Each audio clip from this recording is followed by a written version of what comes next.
कहते हैं लक्ष्मण जी को निषाद राज जी ऐसी दशा में वे देखे नहीं जाते।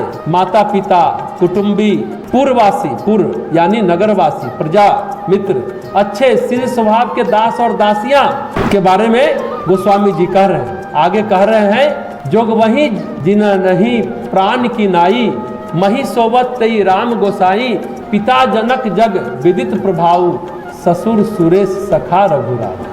सब जिनकी अपने प्राणों की तरह प्यार करते थे, सार संभार करते थे, देखभाल करते थे, केयर करते थे प्राणों की तरह, वही प्रभु श्री राम जी आज पृथ्वी पर सो रहे हैं। और जिनके पिताजी जनक जी हैं, जिनका प्रभाव जगत में प्रसिद्ध है, जिनके ससुर इंद्र के मित्र रघुराज दशरथ जी हैं, वो सीता जी भी जमीन पर सोई हुई है। देखिए निषाद राज जी, जैसे हमने कहा, ये सांसारिक दृष्टि की बात कर रहे हैं, जो घटनाक्रम को देख रहे हैं, सतह पर विवेचन विश्लेषण कर रहे हैं, गहराई में नहीं जा पा रहे हैं। तो इस तरह से अपने व्यथित मन की बातें, अपनी व्यथा लक्ष्मण को सुना रहे हैं। लेकिन अगर जिसकी आध्यात्मिक दृष्टि होती है, ध्यान से सुनेंगे, सभी के जीवन में इस तरह से सुख दुख आता है, उतार चढ़ाव आता है, उस अवस्था में कैसे रहना चाहिए, भगवान राम को देखकर, माँ सीता को देख करके हम लोग इस चीज को भली भांति समझ सकते हैं। जो जीवन है ना, जीवन में सबको ऐसी अवस्था से गुजरना पड़ता है, चाहे कम दिनों के लिए हो, ज्यादा दिनों के लिए हो, लेकिन गुजरना पड़ता है। जीवन में दो सबसे महत्वपूर्ण बात है, अब ध्यान से समझें। एक है परिधि और एक है केंद्र। जीवन की जो परिधि है वह है चित्त, मन, और केंद्र है आत्म तत्व। आत्मा और मन की बात है। मन परिधि है, आत्मा केंद्र है। चित्त में जो घटनाएं, जो भाव, कर्म, संस्कार है, जो विचार उसमें उभरते रहते हैं, उसी में आदमी लिप्त रहता है, पूरी तरह सना हुआ रहता है। घटनाक्रमों को देख करके हैरान परेशान होता है, दुखी होता है, राग द्वेष में बंधता रहता है, उस कीचड़ में ही लिपटा चिपटा रहता है। महर्षि पतंजलि कहते हैं, तादात्म विसर्जन, पहले घटनाक्रमों से तादात्म हटाओ, चित्त से हटाकर आत्मस्थ हो जाओ, केंद्र में चले जाओ, परिधि से हटो।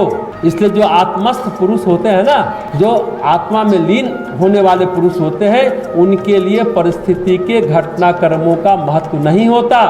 जो आत्मा में जीते हैं उनके लिए परिस्थिति, घटनाक्रम उनको प्रभावित नहीं करते, उनको स्पर्श नहीं करते।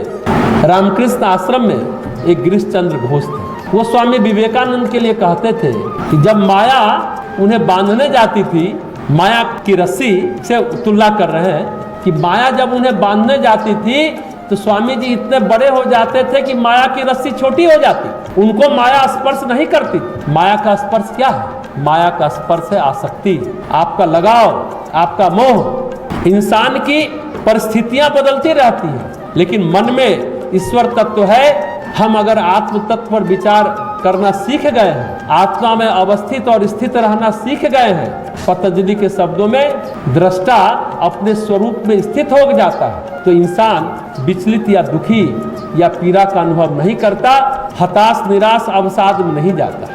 अरे यहाँ तो स्वयं मर्यादा पुरुषोत्तम राम है, जो ज्ञान के स्वरूप है, ज्ञान के भंडार है, ज्ञान के आगार है, अपने स्वरूप में स्थित है। उनके लिए घास फूस का बिस्तर हो या फिर दूध के फेन के समान गद्दे तकिए हो, कोई फर्क नहीं पड़ता भगवान श्री राम को। इसी को भगवान कृष्ण क्या कहते हैं गीता में? पतंजलि ने योग की परिभाषा क्या दी? चित्त वृत्ति निरोधा इति योगा। चित्त के वृत्तियों का निरुद्ध कर लो, वही योग है। चित्त में जो हलचल है, जो हलन चलन है, जो वृत्ति है, प्रवृत्ति है, संस्कार है, उसको हटा दो। यानी चित्त को शुद्ध करो, पवित्र करो, तो आपने योग कर लिया। भगवान कृष्ण गीता में योग की दो परिभाषा देते हैं, योगा कर्मसु कौशलम, कर्म में कुशलता ही योग है। और एक परिभाषा योग की और देते हैं, जो यहाँ भगवान राम जिस अवस्था में जीते हैं